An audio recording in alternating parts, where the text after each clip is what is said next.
Hi friends, welcome back to Anukuttan's vlogs. നമ്മളിന്ന് ഗോവയുടെ ഒരു വീഡിയോ ചെയ്യാനാണ് കേട്ടോ പോകുന്നത്. ഞങ്ങളൊരു 3 ഡേ ട്രിപ്പിന് വേണ്ടിയിട്ട് ഗോവയ്ക്ക് പോയിട്ടുണ്ടായിരുന്നു. അപ്പോൾ ഞാനും അനീഷേട്ടനും ആകും കൂടെയാണ് പോയത്. അപ്പോൾ ഞങ്ങൾ ഗോവയ്ക്ക് പോയതിൻ്റെ വിശേഷങ്ങളൊക്കെ പങ്കുവെച്ച് ഒരു വീഡിയോ ചെയ്യാൻ വേണ്ടിയിട്ടാണ് കേട്ടോ ഇന്ന് ഞങ്ങൾ വന്നിരിക്കുന്നത്. അപ്പം ഗോവയ്ക്ക് ഞങ്ങൾ പോയത് അനീഷേട്ടൻ്റെ കോൺവെക്കേഷന് വേണ്ടിയിട്ടായിരുന്നു. അപ്പം CTPR എന്ന് പറയുന്ന ഒരു എക്സാം പാസ്സായിട്ട് CTPRൻ്റെ സർട്ടിഫിക്കറ്റ് വാങ്ങാൻ വേണ്ടിയിട്ട് കോൺവെക്കേഷന് വേണ്ടിയിട്ടാണ് ഞങ്ങൾ ഗോവയ്ക്ക് പോയത്. അപ്പോൾ ഓൾ ഇന്ത്യ എക്സാം ആയതുകൊണ്ട് തന്നെ ഗോവയിൽ വെച്ചിട്ടായിരുന്നു അവരുടെ കോൺവെക്കേഷൻ്റെ പ്രോഗ്രാംസ് ഒക്കെ നടന്നത്. അപ്പോൾ 2 ഡേ അവിടെ തന്നെയായിരുന്നു പ്രോഗ്രാംസ് ആയിരുന്നു. അതിനുശേഷം 1 ഡേ ആണ് ഞങ്ങൾക്ക് ടൂർ പ്രോഗ്രാമായിട്ട് അറേഞ്ച് ചെയ്തിട്ടുണ്ടായിരുന്നത്. അപ്പോൾ നമുക്കൊന്നിനും ഒരു ബുദ്ധിമുട്ടും ഉണ്ടായില്ല. കാരണം അവിടുത്തെ നമ്മുടെ CTPRൻ്റെ കമ്മിറ്റി മെമ്പേഴ്സ് തന്നെയാണ് ടൂർ പ്രോഗ്രാമും അതുപോലെ തന്നെ അവിടുത്തെ പ്രോഗ്രാംസും നമ്മുടെ ടിക്കറ്റും ബാക്കി എല്ലാ കാര്യങ്ങളും അറേഞ്ച് ചെയ്ത് തന്നത്. അപ്പോൾ അതുകൊണ്ട് എല്ലാ കാര്യങ്ങളും ഭയങ്കര കംഫർട്ടായിരുന്നു. അപ്പോൾ ഞങ്ങൾ പ്രമാണ എന്ന പേരിൽ CTPR മെമ്പേഴ്സിൻ്റെ അവരുടെ ഒരു കോൺവെക്കേഷൻ സെറിമണി, ഒരു ഏകദേശം 1500ഓളം പേര് പങ്കെടുത്ത വലിയൊരു പ്രോഗ്രാമായിരുന്നു, ഫംഗ്ഷനായിരുന്നു. മഡ്ഗോവയിൽ വെച്ചിട്ടായിരുന്നു നടന്നത്.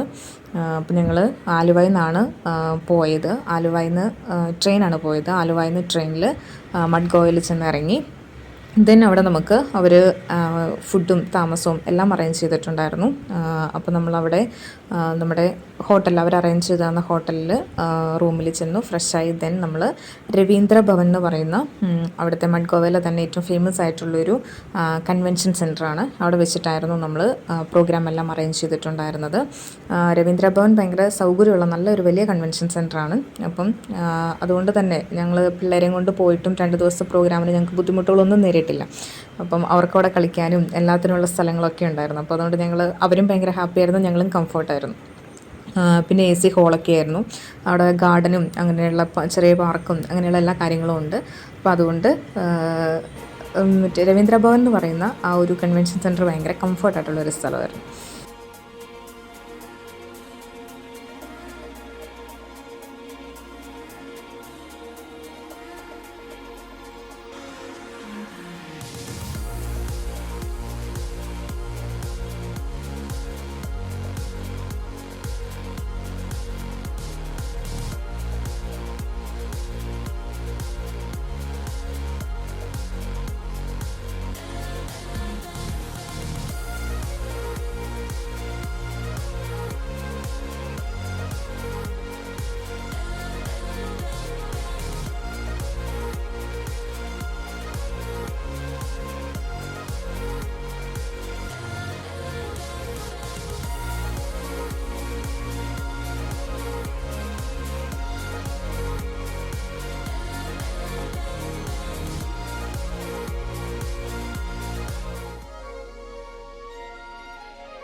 ആലുവയിൽ നിന്ന് ഞങ്ങൾ 2 ഫാമിലി ഒരുമിച്ചാണ് പോയത്. അടിമാലിയിലുള്ള ബീച്ചേട്ടനും ജസ്റ്റ് ചേച്ചിയും മാർട്ടിനെ കുട്ടിയും. അവർ ഭയങ്കര കംഫർട്ടായിരുന്നു. അപ്പം മാർട്ടിനെ കൂടെ കളിക്കാനുള്ളത് കൊണ്ട് തന്നെ ആകുവിനെയും കൊണ്ട് എനിക്ക് അങ്ങനെ വലിയ ശല്യമൊന്നും ഉണ്ടായില്ല. അപ്പോൾ അവിടെ ചെന്നിട്ടാണെങ്കിലും അവർ രണ്ടുപേരും ഫുൾ ടൈം ഒരുമിച്ചായിരുന്നു. അപ്പോൾ അങ്ങനെ ഞങ്ങൾ ഒരുമിച്ചുള്ളത് കൊണ്ട് തന്നെ അവിടെ ചെന്നിട്ട് അങ്ങനെ ഡിസ്കംഫർട്ട് അങ്ങനെയുള്ള പ്രശ്നങ്ങളൊന്നും ഉണ്ടായിരുന്നില്ല. അവിടെ നമ്മുടെ രവീന്ദ്ര ഭവനിലാണെങ്കിലും കുട്ടികൾക്ക് കളിക്കാനും എല്ലാത്തിനുള്ള സൗകര്യമൊക്കെ ഉണ്ടായിരുന്നു. അതിനുശേഷം അന്ന് ഫസ്റ്റ് ഡേയുടെ അവസാനം ഞങ്ങൾ വൈകുന്നേരം കോൾവ ബീച്ചിൽ പോയിട്ടുണ്ടായിരുന്നു. അത് നല്ല ആംബിയൻസ് ആയിരുന്നു. നോർത്ത് ഗോവേനെ വെച്ച് നോക്കുമ്പം സൗത്ത് ഗോവയിലെ കുറച്ചും കൂടി കാം ആൻഡ് ക്വയറ്റ് ആയിട്ടുള്ളൊരു പ്ലേസ് ആയിരുന്നു നമ്മുടെ കോൾവ ബീച്ച്. നൈറ്റിലാണ് ഞങ്ങൾ പോയത്. പ്രോഗ്രാമൊക്കെ കഴിഞ്ഞപ്പോൾ താമസിച്ചിട്ടുണ്ടായിരുന്നു. നൈറ്റ് ഒരു 8 മണിയോട് കൂടിയാണ് പോയത്. അവിടുത്തെ നൈറ്റ് ലൈഫും നല്ലതായിരുന്നു. കാരണം ഞങ്ങൾ അവിടുന്ന് ഫുഡൊക്കെ കഴിച്ചു. കുറച്ച് സമയം അവിടെ ബീച്ചിൻ്റെ സൈഡിലൊക്കെ നിന്നു. അപ്പം അങ്ങനെ ആകുനും അതൊക്കെ ഭയങ്കര ഇഷ്ടമായി, നിറയെ ലൈറ്റൊക്കെ ആയിട്ട്. അപ്പോൾ അങ്ങനെ കോൾവ ബീച്ചിലെ അനുഭവം നല്ലൊരു അനുഭവമായിരുന്നു. കോൾവ ബീച്ചിലെ നൈറ്റ് നമുക്ക് ഭയങ്കരമായിട്ട് ഇഷ്ടപ്പെടും, നല്ലതാണ്. ഒത്തിരി ആൾക്കാരോ ഭയങ്കര ബഹളങ്ങളോ തിരക്കോ ഒന്നുമില്ല. എന്നാൽ അവിടെ ഇവിടെയായിട്ട് കുറേ ആൾക്കാരൊക്കെ ഉണ്ട്. നമുക്ക് ഭയങ്കര കംഫർട്ടായിട്ട് ഇരിക്കാനും ഒരു നൈറ്റ് കടൽ തീരത്തിരുന്ന് ആസ്വദിക്കാനും ഒക്കെ അവിടെ കടലിനോട് ചേർന്ന്, അല്ലെങ്കിൽ നമുക്ക് കുറച്ചടുത്തൊക്കെ ആയിട്ട് ഒരുപാട് സൗകര്യങ്ങളൊക്കെ അവർ ചെയ്ത് തന്നിട്ടുണ്ട് നമുക്ക് ഇരിക്കാനും ഫുഡ് കഴിക്കാനും ഒക്കെ ആയിട്ട്. അപ്പോൾ അങ്ങനെ ഞങ്ങൾ ഭയങ്കര ആഘോഷമായിട്ട് ഫസ്റ്റ് ഡേ നൈറ്റ് കോൾവ ബീച്ചിൽ സ്പെൻഡ് ചെയ്തു.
സെക്കൻഡ് ഡേയിലായിരുന്നു നമ്മുടെ കോൺവെക്കേഷൻ്റെ പ്രോഗ്രാംസ് എല്ലാം. അവരുടെ ഓത്തും സർട്ടിഫിക്കറ്റ് ഡിസ്ട്രിബ്യൂഷനും എല്ലാം അന്ന് തന്നെയായിരുന്നു.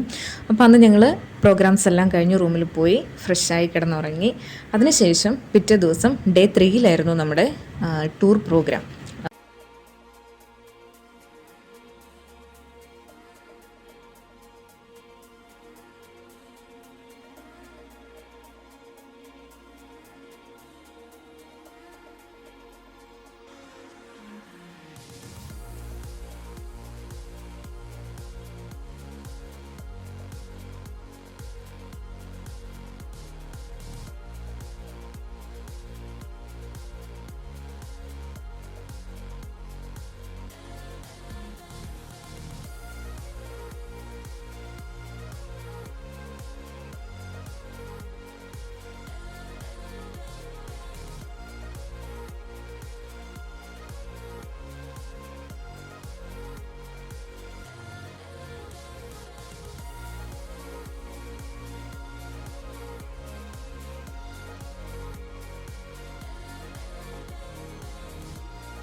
പിറ്റേ ദിവസം ഡേ 3 നമ്മുടെ ടൂർ പ്രോഗ്രാം. അപ്പം അത് കുറച്ച് സ്ഥലങ്ങൾ നമുക്ക് അവർ തന്നിട്ടുണ്ടായിരുന്നു. അപ്പം പല ഗ്യാങ് ആയിട്ടല്ല, അല്ലെങ്കിൽ ബാച്ചായിട്ടാണ് നമ്മൾ പോയത്. അപ്പോൾ അതിനകത്ത് ഫസ്റ്റ് നമ്മൾ പോയത് ഡോണാപോള ജെട്ടിയിലേക്കാണ്. അത് ഭയങ്കര ബ്യൂട്ടിഫുൾ ആയിട്ടുള്ളൊരു സ്ഥലമാണ്. നമുക്ക് ഒട്ടും തിരക്കൊന്നുമില്ല. അത് ഭയങ്കര കാം ആൻഡ് ക്വയറ്റായിട്ട് നമുക്കൊരു കുറേ ദൂരേക്ക് നല്ല വ്യൂ കിട്ടുന്ന ഭയങ്കര ഹൈറ്റിലുള്ളൊരു പ്ലേസാണ് ഡോണാപോള ജെട്ടി എന്ന് പറയുന്നത്. അപ്പോൾ അവിടെ അങ്ങോട്ട് പോകുന്ന റോഡുകളും ബാക്കി ബ്രിഡ്ജസും എല്ലാം ഭയങ്കര ബ്യൂട്ടിഫുള്ളായിരുന്നു. അപ്പോൾ നമുക്ക് അതിൽ ട്രാവൽ ചെയ്യുമ്പോൾ തന്നെ വണ്ടിയിൽ, ഞങ്ങളുടെ നല്ല വണ്ടിയായിരുന്നു കേട്ടോ. അപ്പം വണ്ടിയിൽ മ്യൂസിക് കേട്ട് എ സിക്കകത്തിരുന്ന് കാഴ്ചകളൊക്കെ കണ്ടുപോകാൻ. പുറത്ത് നല്ല ചൂടാണ്, എന്നാൽ പോലും മെയ് മാസമായിരുന്നല്ലോ, ഞങ്ങൾ മെയ് മാസത്തിലാണ് പോയത്. അപ്പം നല്ല ചൂടായിരുന്നു, എന്നാൽ പോലും നമുക്ക് ആ യാത്ര ആസ്വദിക്കാനായിട്ട് പറ്റുമായിരുന്നു. നല്ല നല്ല വഴികളും അവിടെ ഭയങ്കര ബ്യൂട്ടിഫുൾ ആയിട്ടുള്ള കാഴ്ചകളൊക്കെ ആയിട്ട് ഞങ്ങളിങ്ങനെ ഡോണാപോള ജെട്ടിയിൽ പോയി. അവിടെ ഭയങ്കര മനോഹരമായിട്ടുള്ള സ്ഥലം, കുറച്ച് ഷോപ്പിങ്ങിനുള്ള സ്പേസും അങ്ങനെയുള്ള കാര്യങ്ങളൊക്കെ ഉണ്ട്. കുറച്ച് ഷോപ്പിങ്ങൊക്കെ ചെയ്ത് ആകുനും ഒരു തൊപ്പിയൊക്കെ മേടിച്ച് ഞങ്ങൾ അവിടെ നിന്ന് ഡോണാപോള ജെട്ടിയുടെ ഭംഗിയൊക്കെ ആസ്വദിച്ച് നേരെ മീരാമാറിലേക്കാണ് പോയത്.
അടുത്ത് ഞങ്ങൾ പോയത് മീരാമാറിലേക്കാണ് കേട്ടോ. മീരാമാർ ഒരു ബീച്ചാണ്, ഭയങ്കര വലിയൊരു ബീച്ചാണ്, ഒരുപാട് ഏരിയ ഉണ്ട് അവിടെ.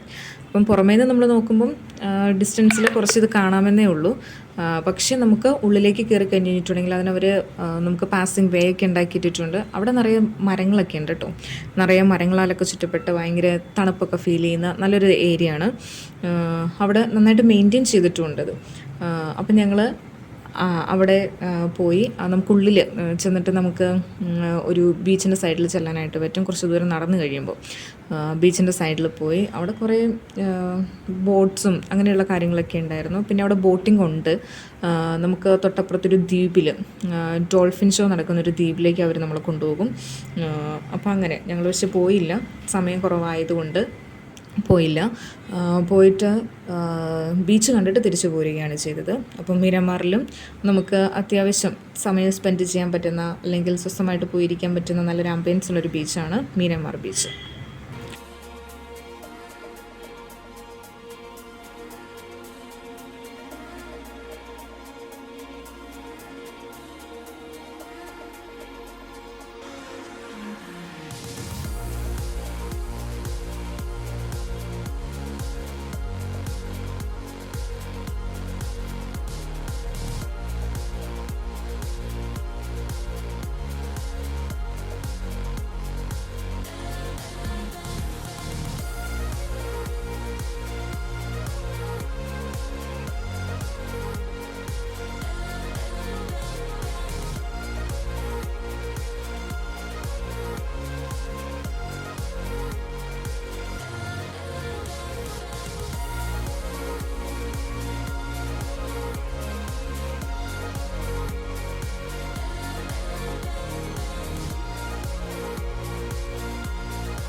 അടുത്തതായിട്ട് ഞങ്ങൾ പോയത് ഓൾഡ് ഗോവ ചർച്ചിലാണ് കേട്ടോ. ബോം ജീസസ് ചർച്ച് എന്ന് പറയും.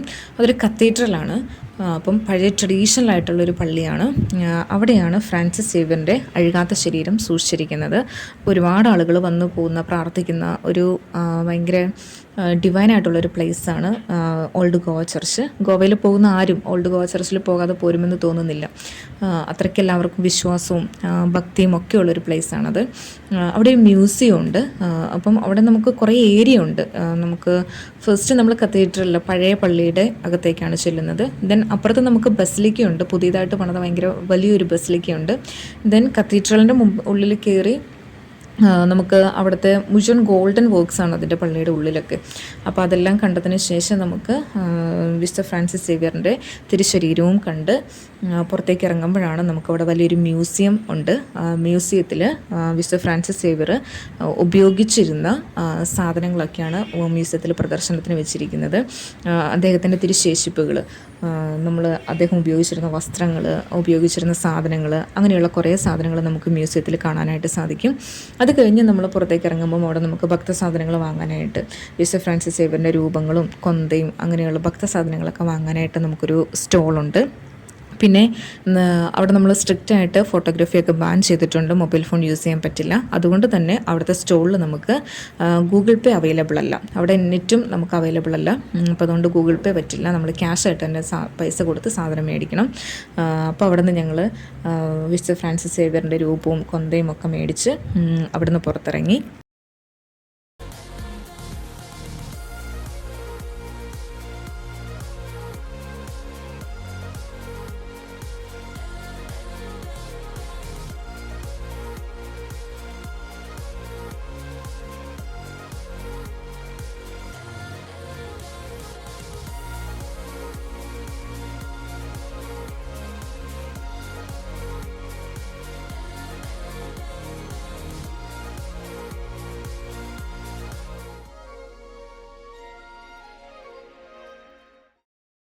അതിനുശേഷം ഞങ്ങൾ അവിടെ അടുത്തുള്ളൊരു ഫേമസ് ആയിട്ടുള്ള വലിയ ടെമ്പിളിലാണ് പോയത്. ടെമ്പിളിൽ ശരിക്കും ഞങ്ങൾ പോയില്ല. ബാക്കിയുള്ളവർ പോയി. ഞങ്ങൾ വഴിയിൽ ഷോപ്പിങ്ങായിട്ട് നിൽക്കുകയാണ് ചെയ്തത്. കുറേ ദൂരം നടക്കാനുണ്ടായിരുന്നു. അതുകൊണ്ടാണ്.